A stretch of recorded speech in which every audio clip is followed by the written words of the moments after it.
انا عايزاكم تشوفوا البلاوي اللي طالعه من الماسك اللي انا عملته. بلاوي، عارفين يعني ايه انتوا شايفين الماسك فيه ايه؟ بيطلع لك الشعر الوبري اللي هو الشعر الصغير اللي بيبقى في البشره، بيشيل لك الدهون، البثور اللي كلكم سالتوني على ماسك للبثور.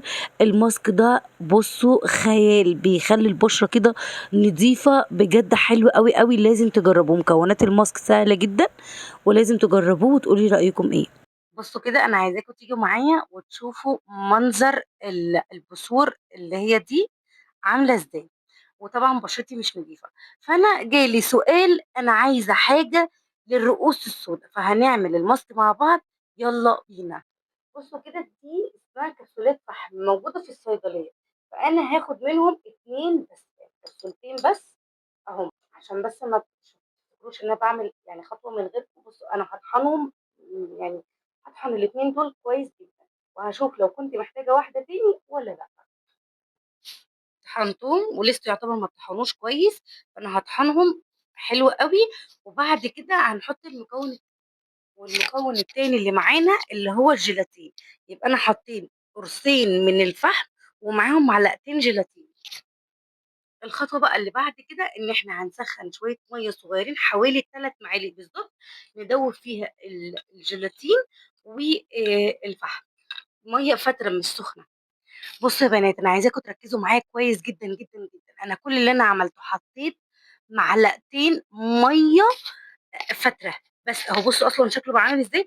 بعد كده هنا في ميه مغليه حطيت عليها عشان اعمل لها حمام ميه، عشان تبقى كده، شايفين؟ عشان تبقى كده معاكي. وهنبدا بقى ان احنا نوزعه على بشرتي. بصوا كده، انا مجهزه بشرتي وغسلاها بالغسول، وهبدا بقى ان انا احط الماسك اللي احنا عملناه مع بعض اهو. الماسك اللي هو 2 حبايه من الفحم، وحلو قوي، انا ما حطيتش تاني وكنت متاكده انه هيكونوا مظبوطين. وحطيت معلقتين من الجيلاتين. بصوا هو ده القوام اللي انا عايزاه. وهنبدا بقى ان احنا نوزعه على بشرتنا.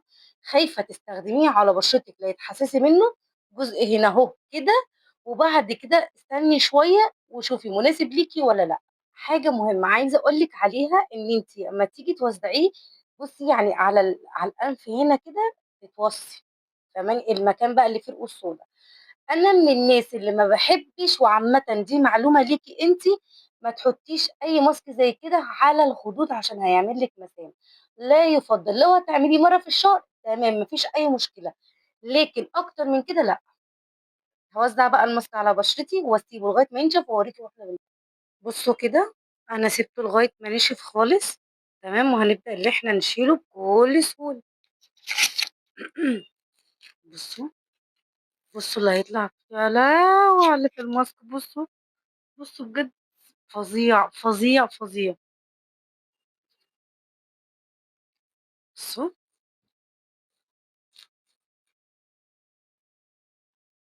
شايفين؟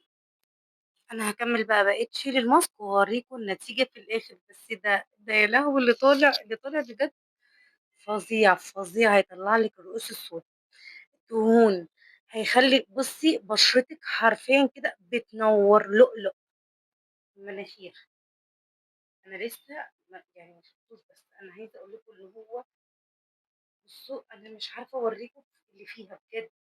فظيع فظيع فظيع، لازم تجربوه يا بنات، لازم تجربوه، حلو جدا جدا جدا جدا العالم. بصوا، يا لهوي. وهنا بعد ما خلصت الماسك بتاعي، بس انتوا زي ما احنا متعودين اي ماسك هتعمليه انت لازم ترطبيه ترطيب حلو جدا طبعا، وبالذات الماسك ده لازم ترطبيه كويس. وزي ما قلت لك، ما تعملهوش كتير لبشرتك، هو مره واحده بس في الشهر اعتمديه، هينضف لك بشرتك جدا. او لو عندك مناسبه سريعه اعمليها، هيفرق معاكي جدا. بس اهم حاجه انت لازم تعمليها ان انت ترطبي بشرتك كويس جدا، طبعا بالمرطب المناسب ليكي. جربيه مش هتندمي. انا عايزه اوريكي شكل مناخيري نتفت ازاي. على فكره انا فعلا بقالي فتره مش مهتمه ببشرتي، وبشرتي ما كانتش نظيفه، ولما عملته فرق معايا جدا. يعني هو باين اكيد على بشرتي كانت عامله ازاي في الاول ودلوقتي بقت عامله ازاي. هيفرق معاكي جدا وهيعجبك جدا جدا جدا. لو عندك مناسبه سريعه وعايزه تنضفي بشرتك من بثور دهون، اعمليه وهتشوفي قمر. هنا انا بحاول اوريكي الماسك مطلع ايه، لدرجة ان هو مطلع الشعر الصغير اللي بيبقى في البشرة. هو حرفيا انا خلى مناخيري كانت فيها بسول بصراحة. انا زي ما قلت لكم بقالي كتير قوي ما عملتش تنظيف بشرة لبشرتي، وكنت عايزة اعمل لكم الماسك ده تشوفوا النتيجة بتاعته بجد حلوة جدا. الماسك حلو، بس زي ما قلت لك بلاش للخدود عشان خاطر ما يعملكيش مسام. لو هتعمليها هي مرة واحدة تكون كفاية، بس انتوا شايفين اللي طالع في الماسك بلاوي بلاوي بجد.